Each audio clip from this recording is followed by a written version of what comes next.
Mengapa orang-orang syariat termasuk ulama-ulama syariat rata-rata mereka tidak bisa mengenal Allah atau ma'rifatullah dengan sebenarnya? Jawabannya, faktor utamanya adalah karena mereka mengukungkan diri pada dalil-dalil dan pendapat-pendapat dari orang-orang terdahulu. Salah satu contoh yang paling fatal adalah pendapat yang terdapat dalam kitab-kitab yang mereka kaji-kaji, bahkan sudah menjadi pegangan secara turun-temurun dalam lingkungan pesantren-pesantren dalam perjalanan tauhid, yaitu pendapat yang mengatakan bahwa Allah tidak bisa dikenal di dunia ini.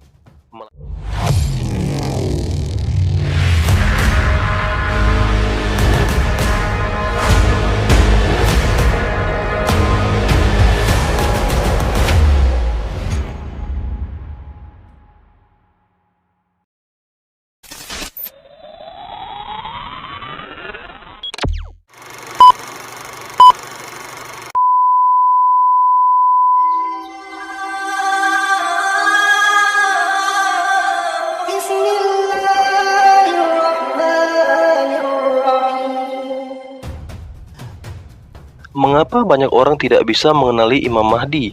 Jawabannya, karena mereka telah mengukungkan diri dengan dalil-dalil dan pendapat-pendapat orang terdahulu. Baik dalil dari menafsirkan hadis-hadis maupun dalil dari menafsirkan primbon-primbon atau kitab kuno. Karena dalil-dalil sampah inilah nantinya mereka banyak yang menjadi munafik, karena tidak mau menerima kebenaran sang utusan, dikarenakan kebenaran-kebenaran yang mereka jumpai ternyata tidak cocok dengan dalil yang mereka berhalakan. Sayangnya, terkadang bukan dalilnya yang tidak benar, melainkan penafsirannya yang sudah jauh menyimpang. Dari maksud dalil tersebut, seharusnya mereka harus berkaca lagi pada sejarah dahulu kala. Betapa banyak manusia berubah memilih menjadi munafik di saat Nabi Muhammad SAW diutus. Itu karena Nabi yang diutus ternyata tidak sesuai dengan dalil sampah yang mereka berhalakan secara turun-temurun. Begitu juga dengan utusan Isa alaihissalam. Mereka menolaknya karena sang utusan lahir di desa Nazaret, bukannya dari kota Bethlehem, tempatnya Bukit Galileo yang sudah mereka percayakan dan mereka tunggu-tunggu. Tidak bisa dipungkiri lagi, sejarah ini nantinya juga pasti akan berulang kembali di saat Imam Mahdi dimunculkan.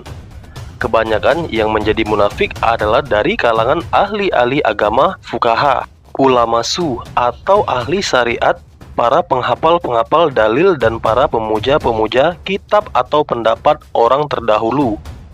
Imam Mahdi tidak membawa hukum dasar syariat baru, tapi kalau ada yang mengaku Al-Mahdi tapi bertentangan dengan syariat sebelumnya justru menimbulkan keresahan. Bagaimana mau menyatukan umat kalau sudah seperti itu? Mengapa orang-orang syariat termasuk ulama-ulama syariat rata-rata mereka tidak bisa mengenal Allah atau ma'rifatullah dengan sebenarnya? Jawabannya, faktor utamanya adalah karena mereka mengukungkan diri pada dalil-dalil dan pendapat-pendapat dari orang-orang terdahulu. Salah satu contoh yang paling fatal adalah pendapat yang terdapat dalam kitab-kitab yang mereka kaji-kaji, bahkan sudah menjadi pegangan secara turun-temurun dalam lingkungan pesantren-pesantren dalam perjalanan tauhid, yaitu pendapat yang mengatakan bahwa Allah tidak bisa dikenal di dunia ini, melainkan hanya bisa dikenal dan disaksikan nanti di akhirat kelak.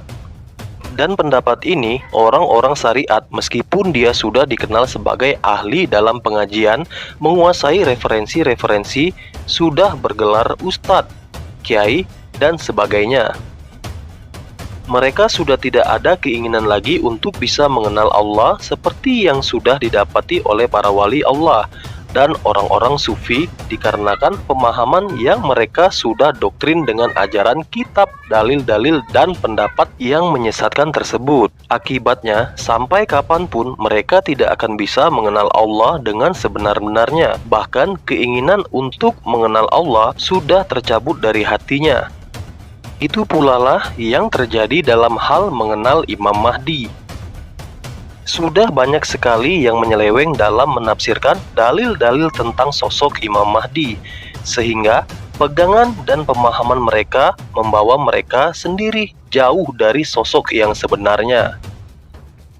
Ini belum lagi dengan munculnya Imam Mahdi palsu yang semakin mempersulit dalam mengenal sosok yang original. Apalagi rata-rata Imam Mahdi mereka mempunyai jurus masing-masing dalam meyakinkan para pengikutnya supaya menjadi berhala yang diagung-agungkan.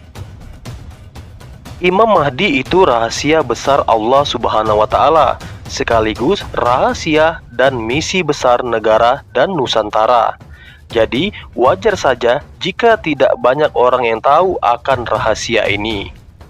Telah bersabda Rasulullah Shallallahu Alaihi Wasallam, sungguh bumi ini akan dipenuhi oleh kezoliman dan kesemena-menaan, dan apabila kezoliman serta kesemena-menaan itu telah penuh, maka Allah akan mengutus seorang laki-laki yang berasal dari umatku, namanya seperti namaku, dan nama bapaknya seperti nama bapakku. Maka ia akan memenuhi bumi dengan keadilan dan kemakmuran, sebagaimana bumi telah dipenuhi sebelum itu oleh kezoliman dan kesemena-menaan di waktu itu. Langit tidak akan menahan setetes pun dari tetesan airnya, dan bumi pun tidak akan menahan sedikit pun dari tanaman-tanamannya. Maka ia akan hidup bersama kamu selama 7 atau 9 tahun lamanya. Hadis riwayat Tabrani. Aku kabarkan berita gembira mengenai Al-Mahdi yang diutus Allah Subhanahu wa Ta'ala ke tengah-tengah umatku, ketika banyak terjadi perselisihan antar manusia dan gempa-gempa. Ia akan penuhi bumi dengan keadilan dan kejujuran, sebagaimana sebelumnya dipenuhi dengan kesemena-menaan dan kezoliman. Andaikan dunia sehari, sungguh Allah akan panjangkan hari tersebut sehingga diutus padanya seorang lelaki dari alil baitku, namanya serupa namaku dan ayahnya Abdullah. Ia akan penuhi bumi dengan kejujuran dan keadilan, sebagaimana sebelumnya bumi dipenuhi dengan kezoliman dan penganiayaan. Hadis riwayat Abu Daud.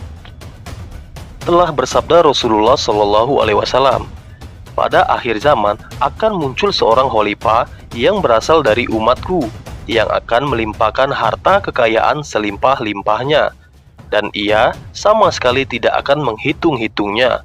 Hadis riwayat Muslim dan Ahmad.